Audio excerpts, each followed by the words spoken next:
Hey guys, in today's video, I'm going to be talking to you all about influencer marketing, affiliate codes, how to work with brands, and more. So let's get into it.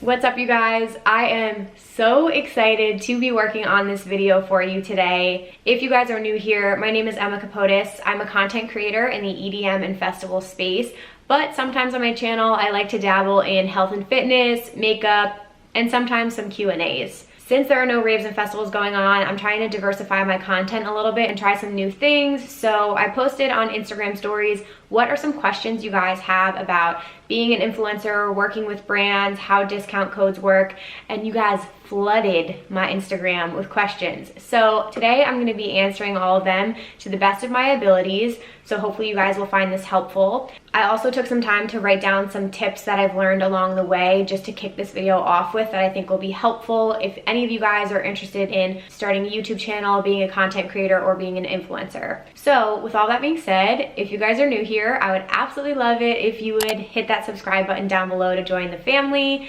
And if you enjoy this in the end, please consider giving it a thumbs up. You can also follow along with me on social media at Emma Capotis on Instagram, TikTok, Twitter, and at Hey There Emma on Snapchat. All that's listed down below. So I'm just gonna get right into this. Grab a drink, grab a snack. This is gonna be a little bit longer of a video, but I promise you I'm gonna make this as helpful as possible. So the first thing I want to say, if any of you guys are interested in working with brands, or you finally feel like you're at a point with either your channel, your Instagram page, or TikTok where you want to start feeling out collaborations, brand deals, be authentic to yourself and your audience. At the end of the day, if you want to jump into this, you're essentially saying that you're going to partner with somebody and either sell a product or collaborate on something that should make sense with your channel or the content you're creating, and it should be something that your audience would want at the end of the day. So for example, I do a lot of EDM and festival content, and it might be super weird if I start selling socks. Might not be something you guys are interested in, might not be something I've ever spoken about or showed interest in, and all of a sudden I'm selling socks.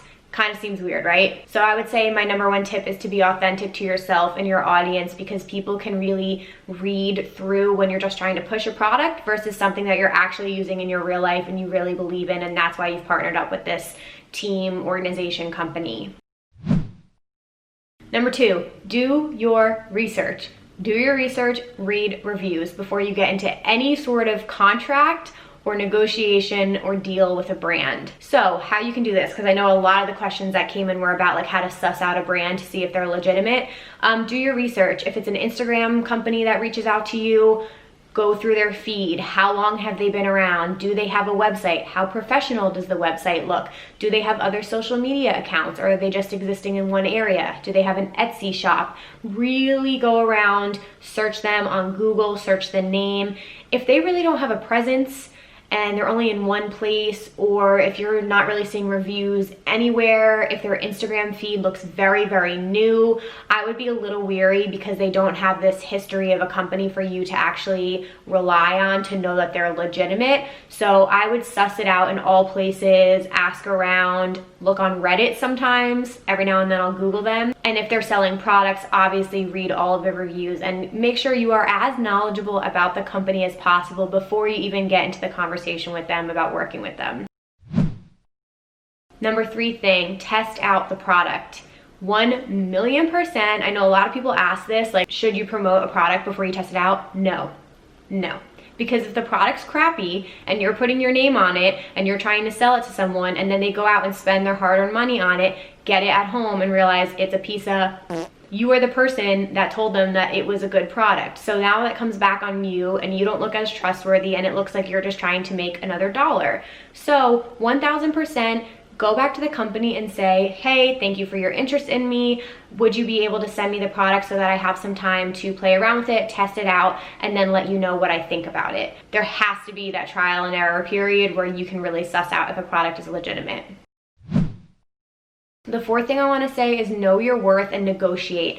A lot of people who are young and like just getting into this field will have an opportunity knock on their door and they will take the first thing that they get because they don't really have many other opportunities. But let me tell you, I would probably say 90 to 95% of the emails I get are not legitimate opportunities or companies, and I say no to them or I just don't answer them.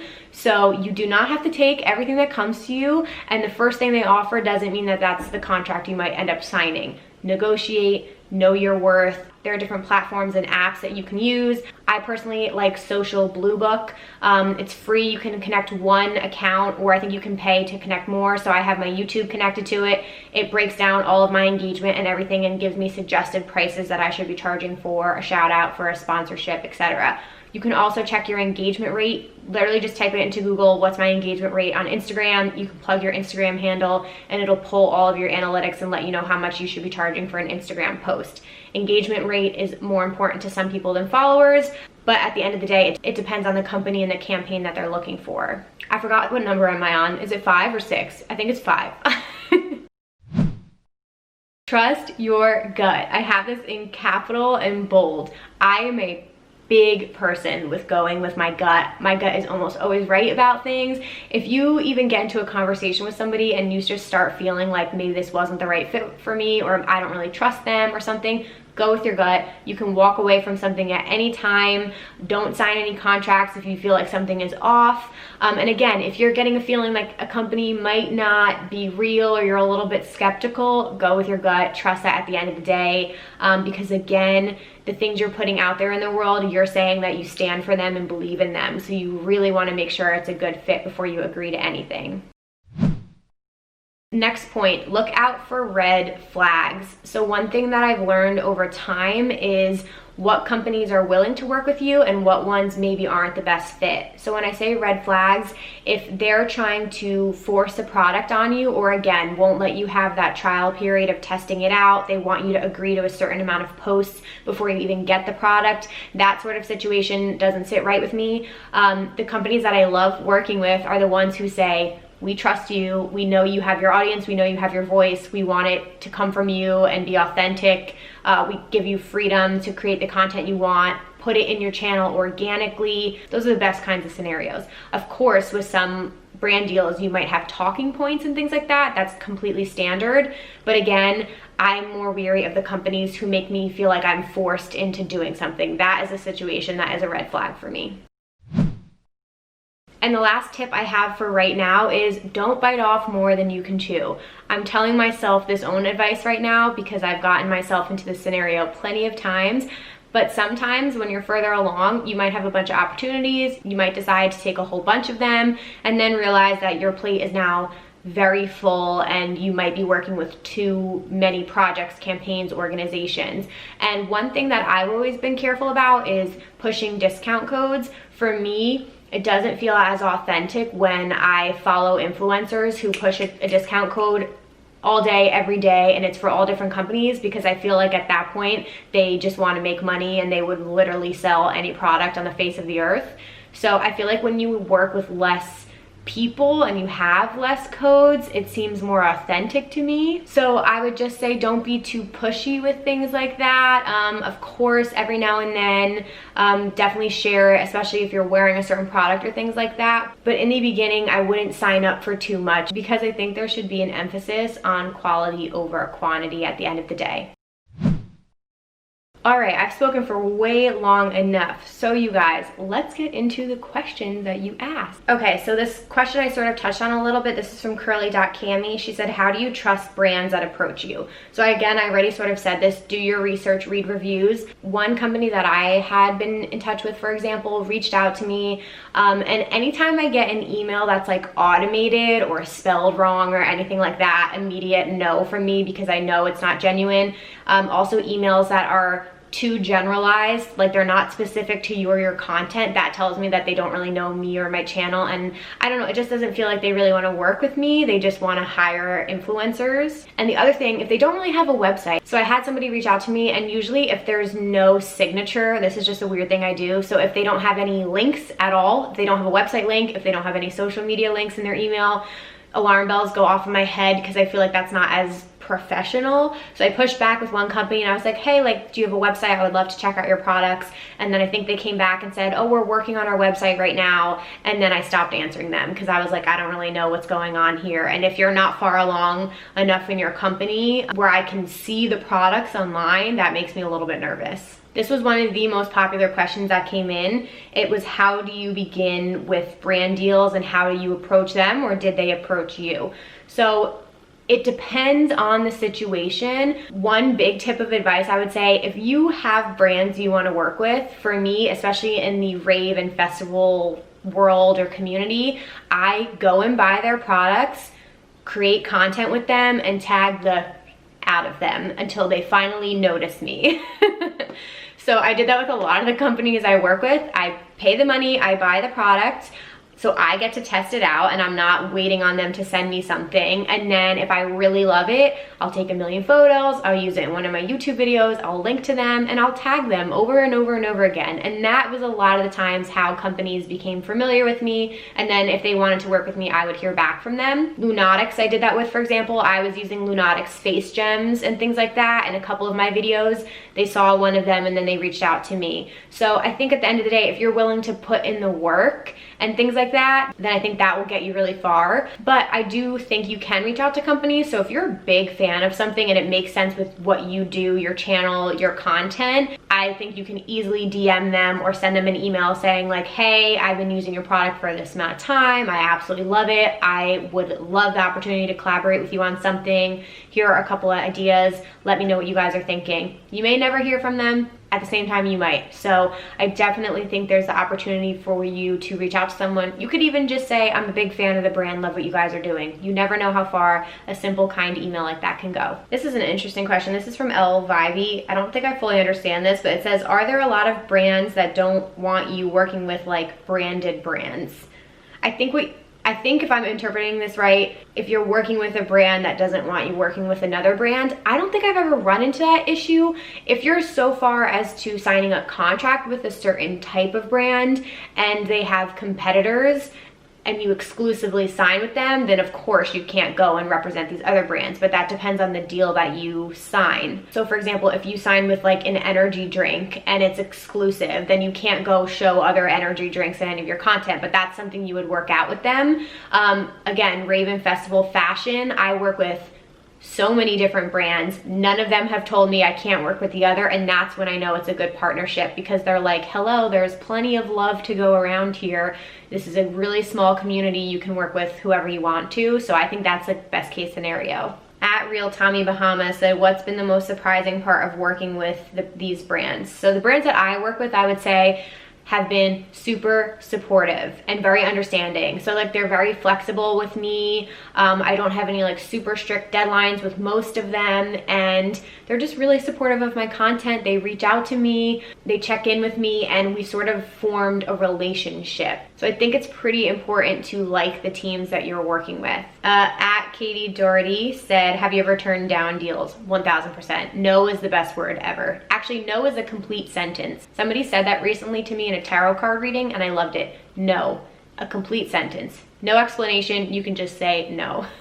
One thing I want to mention to you guys, because you might see this a lot, on Instagram, there are a lot of, I don't know if they're fake, but there are a lot of sunglass brands and swimsuit brands that will just comment on an Instagram being like, hey love, we want to collaborate with you. I've never answered a single one of those. Again, these are the situations that I don't really feel like they're a legitimate company. And to me, I don't think it's professional writing a comment like that. Like, you have my information, I have my email attached. If it's a serious business inquiry, I will get an email or even a DM from the company, but I've never once responded to a comment like that on a post and then gone and DM'd them. I don't know, there's something about that that's sketchy to me, so I've never answered anything like that. Also, now I'm just going on a tangent, but I don't know how you guys feel about this. I don't like when a company calls me babe or hun or love unless I know them. I don't know what it is about it. It just like creeps me out. I'm not a fan if a company's like, hey babe, we love your channel, blah, blah, blah. I don't know, it just weirds me out. Ooh, this is a great question. How do you make sure you stay authentic with your audience while also making money? That is like the question, because I think I was uncomfortable with this in the beginning. I think when money starts to be involved, you get so nervous that people are just thinking that you're pushing products. But again, it goes back to picking collaborations and picking brand deals that make sense for your audience, because that's what it's about at the end of the day. You want to bring them discount codes or bring them deals for things that they actually want to buy. So for me, almost all of my collaborations are either rave related or maybe makeup related, because I do a lot of that on my channel. But I think if you are genuinely being authentic about it, you know, eventually if you're putting in the hard work and the time and effort into your channel, it is a job. So I do think you should be making money at some point. And if the collaborations or opportunities come about that really excite you and you think it's a great opportunity, I think your audience will be supportive of that in the end. So I think there's like a give and take, and everyone approaches it differently. I like to be open and honest about my brand deals and collaborations, so it's totally about the way you approach it and the way you share it with your audience as well. At Hope Elizabethical said, a lot of these brands require a certain amount of followers to become an affiliate. Any tips? Okay, so I will say micro influencers are definitely more popular now, because brands are realizing how high the engagement is with a smaller follower count versus a high follower count, but none of these people engage with you ever. So you gotta work your story. Look up what your engagement rate is. I can't say this enough. Interact with people on your posts. Answer every single comment, answer every single DM. And at the end of the day, it depends on what you're doing, but I just believe if you are creating content and providing value to people, that's what's most important, and that's what will help you grow eventually. So I think if you want to approach a brand, you tell them that story, tell them how you got where you are, tell them what your engagement rate is, and I think you can sell yourself over having a certain amount of followers. And this one from @hysteria_us said, how do influencers get contacted by brands? Do DMs come off as unprofessional? So I'll just touch on the last part.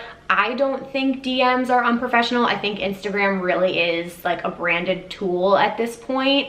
Again, I don't like comments on posts, but if I get a DM from a company that's expressing genuine interest, I'll usually be like, hey, this sounds great. Here's my email. Send me an email if you're serious or you want to chat more. And then if they go the mile to send me the email, then I'll continue chatting with them. But I don't think a DM off the bat is a bad thing. @Rave_Ronnie said, how do you get brands to partner with you when you're first starting out? So that's a good question.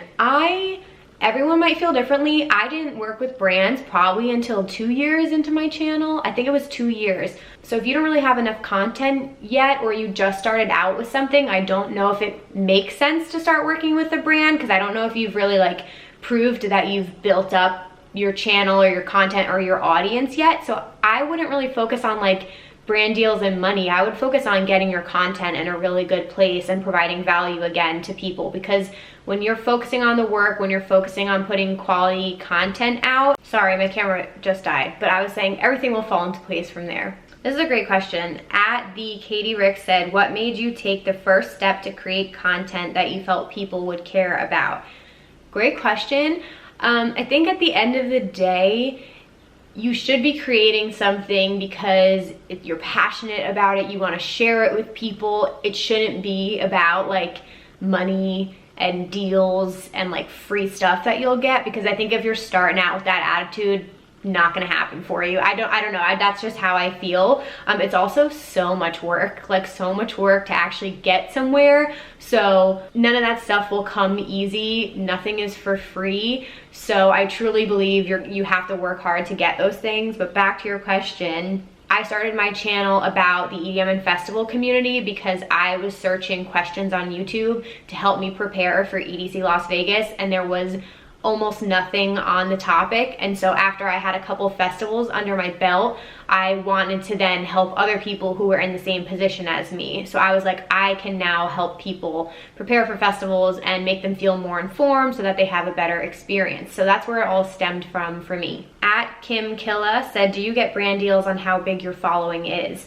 So I sort of touched on this, but that's not necessarily the only factor. Again, you can argue engagement rate, because engagement rate is what essentially means this person's gonna watch your content and click on that link and buy that product and go the extra mile. If your engagement rate is like 2% or something, that's not really showing the brand that people are actually going to engage with the products that you are pushing. And again, you can drive up your engagement rate by being authentic to yourself, by interacting with your subscribers, whatever you think is the most important. But that's how it's been for me. Like, it is extremely important to me that I answer my comments, that I read my DMs, that I write back to my emails. Like, that has always been the most important thing, establishing that connection between us. So that really will help your engagement in the end, and you can argue again that story. Yes, some are cut and dry. Some brands are like, you have to have this minimum of followers.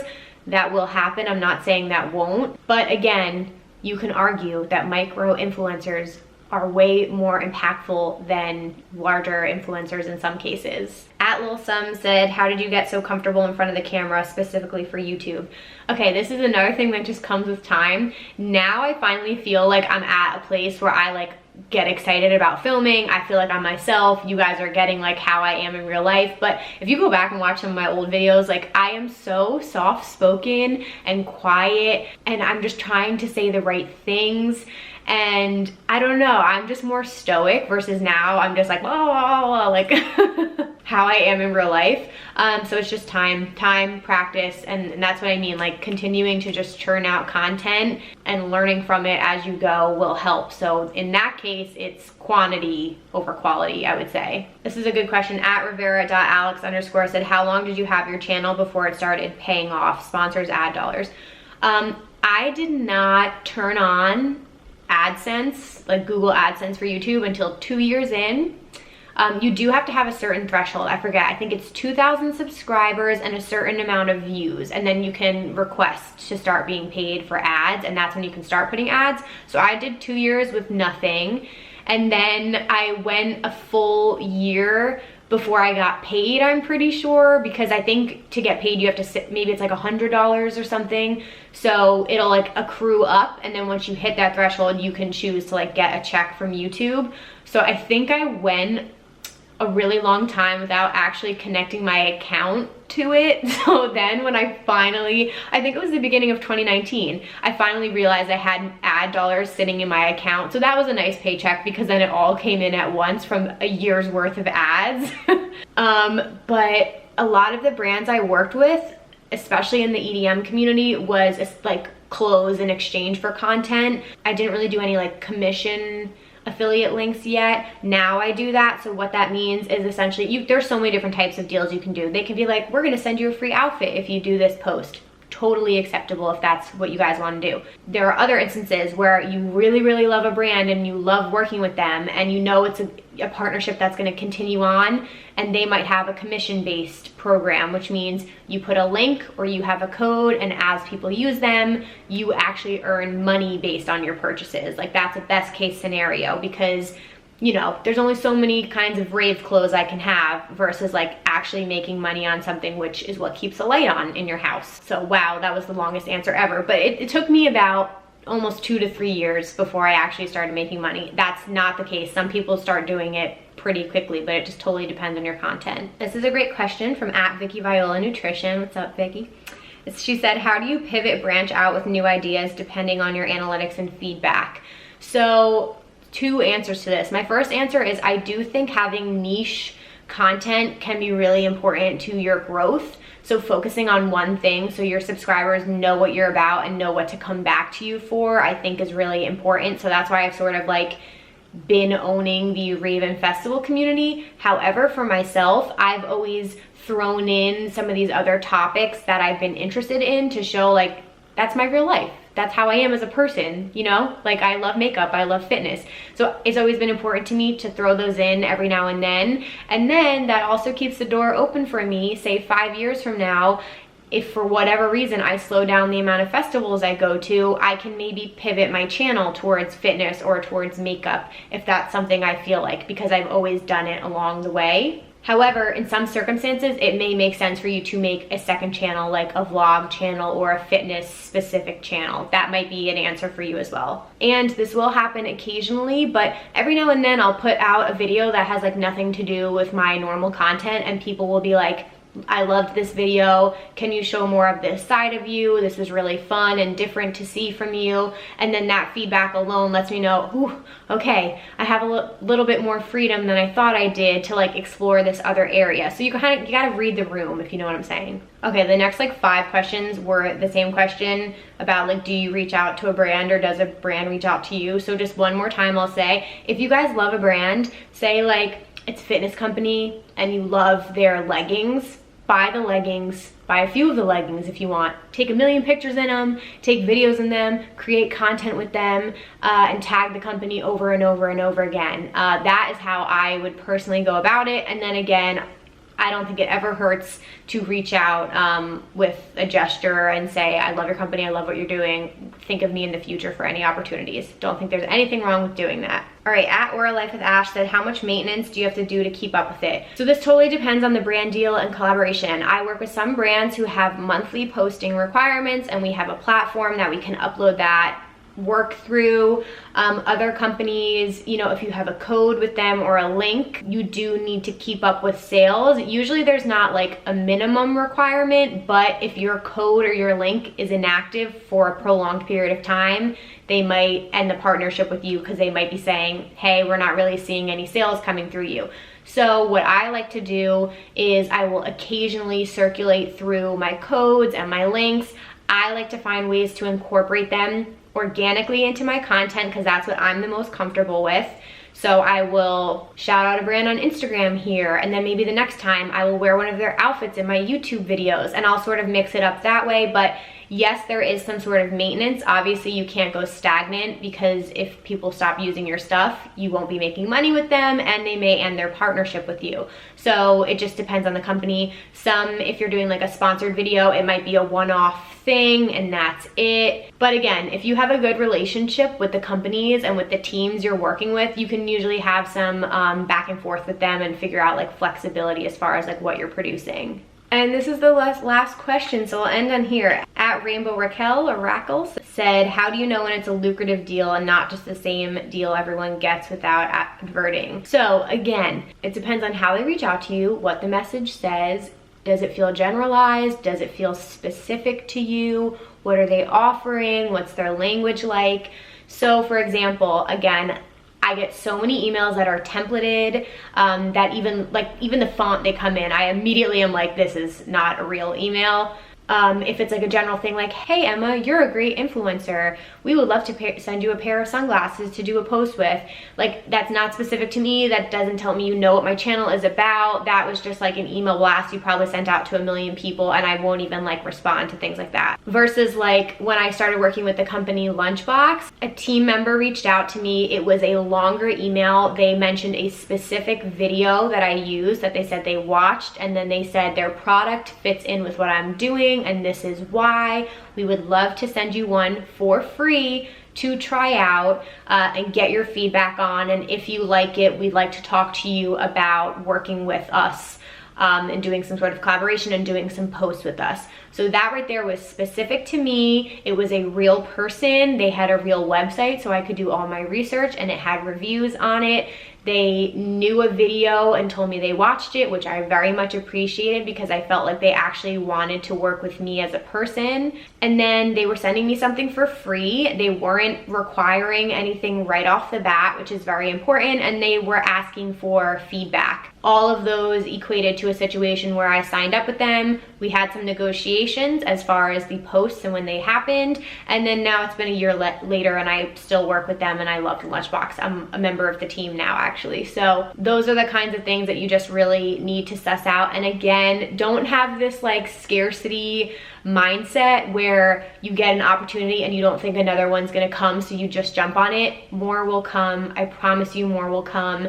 You don't have to take every opportunity that comes knocking on your door. I'm telling you, 90 to 95% of the people that contact me are not legitimate or not a good fit for me. And in other circumstances, like I said, I've written to people saying right now is not a good time. I have a lot on my plate and I really want to give you and your company the full attention. So, you know, please reach out to me in a month if you guys are still interested. And I've had that happen too. So you don't always have to have a definitive no. You can still leave the door open for the future. But again, that goes into not biting off more than you can chew and not putting too much pressure on your plate. Whew, that was a doozy. I really enjoyed filming this video. I hope you guys liked this. I hope you found it helpful. I'm telling you, I've been doing this for a little over 3 years and I haven't had like the craziest deals and partnerships, but I have had experiences that I'm more than happy to share with you guys, and I hope this was helpful and you guys learned something new.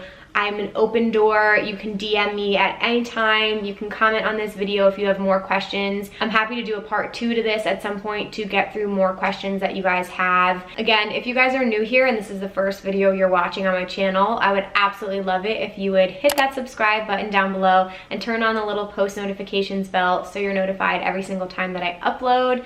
And if you want to follow along with me on social media, it's at Emma Capotis on Instagram, TikTok, and Twitter, and at Hey There Emma on Snapchat.